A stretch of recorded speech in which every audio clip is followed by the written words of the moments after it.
नमस्कार। मैं doctor N Pandey, homeopath. इस समय बरसात की सीजन चल रही है, तो अपने हेल्थ प्रोग्राम में आज हम लोग सीजनल डायरिया एंड डिसेंट्री इस पर चर्चा करेंगे। और इसकी केस भी बहुत मिल रही हैं, आ रही हैं।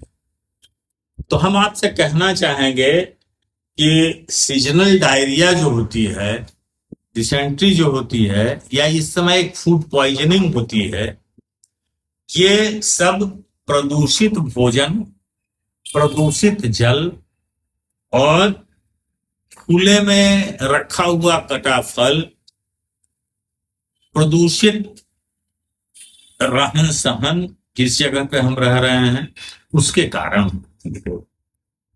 इसमें आप देखेंगे कि मरीज के पेट में दर्द आती है, कभी कभी नहीं भी आती है, पतली टट्टी होती है, कभी कभी भड़भड़ाहट के साथ होती है, कभी कभी बिना भड़भड़ाहट के ही होती है, और बिना दर्द के होती है। इस बीमारी में चूंकि यह फूड पॉइजनिंग टाइप होता है, प्रदूषण के चलते होता है, तो डाइजेशन खराब होता है और मरीज को मिचली भी देखने को मिलती है, कभी कभी उल्टी भी देखने को मिलती है।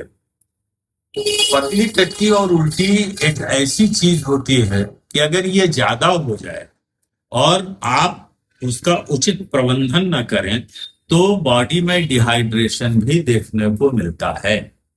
और डिहाइड्रेशन जब की स्थिति आएगी, ज्यादा जब पतली टट्टी और उल्टी हो जाएगी, तो आंखों के नीचे गड्ढा हो जाएगा, मरीज प्यास महसूस करेगा और बहुत वीकनेस महसूस करेगा, वो कायदे से बोल भी नहीं पाता है, रेस्टलेसनेस भी महसूस करता है।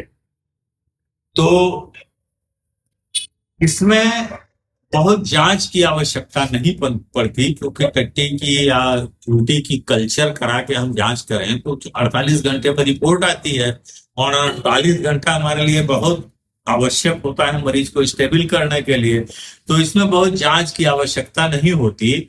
इसकी डायग्नोसिस हम डॉक्टर्स अपनी क्लिनिकल आई के द्वारा, अपने क्लिनिकल एक्सपीरियंसेस के द्वारा करते हैं। और इसमें दवा होम्योपैथी में लक्षणानुसार दी जाती है।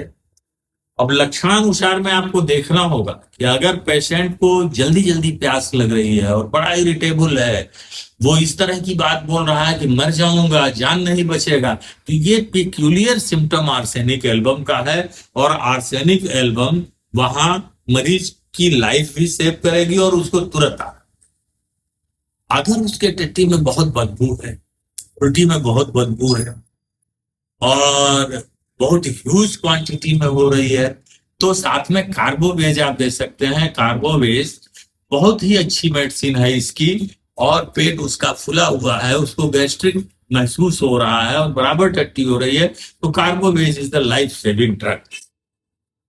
अगर उसके हाथ पांव ठंडे हैं, सांस ठंडी है, कोलैप्सिंग कंडीशंस में है, तो वहां कैम्फर लाइफ सेव कर सकता है। कैम्फर बहुत ही अच्छी मेडिसिन है उसके लिए। अगर भड़भड़ भड़भड़ पेट बोल रहा है, खाने में चारों तरफ छींटे पड़ रहे हैं संडास में, तो पोडोफाइलम इस कंडीशन के लिए स्पेसिफिक मेडिसिन होती है। और अगर पेट में बहुत दर्द है, सिकुड़ रहा है, चिल्ला रहा है, तो साथ में पोलोसिन बहुत ही अच्छी दवा है। हमने शुरू में ही कहा डायरिया एंड डिसेंट्री, तो जब डिसेंट्री पर आप आएंगे तो ये अमीबिक ही होती है, और अमीबिक डिसेंट्री में एंटामीबा हिस्टोलिटिका का इन्फेक्शन होता है, इसको हम अमीबिएसिस भी कहते हैं। इसके इलाज के लिए यह आवश्यक होता है कि हम लो प्रोटीनियस डाइट दें, कार्बोहाइड्रेट ज्यादा दें। और ऐसी कंडीशन में टट्टी बहुत कम होती है, लेकिन पेट में बहुत दर्द होती है, कभी कभी यह उसमें स्टूल रेडनेस पास होता है, माने ब्लड पास होता है, और कभी कभी केवल म्यूकस पास होता है। तो इन दोनों स्टेज में आप कोलोसिन या एलोज से लाइफ सेव कर सकते हैं। अगर ब्लीडिंग ज्यादा है, लाल टट्टी ज्यादा हो रही है, तो मर्क कार और मर्क शाल बहुत बढ़िया काम करेगी। मैंने सफेद वाले में मर्क शाल, और रेडनेस अगर है तो मर्क कार।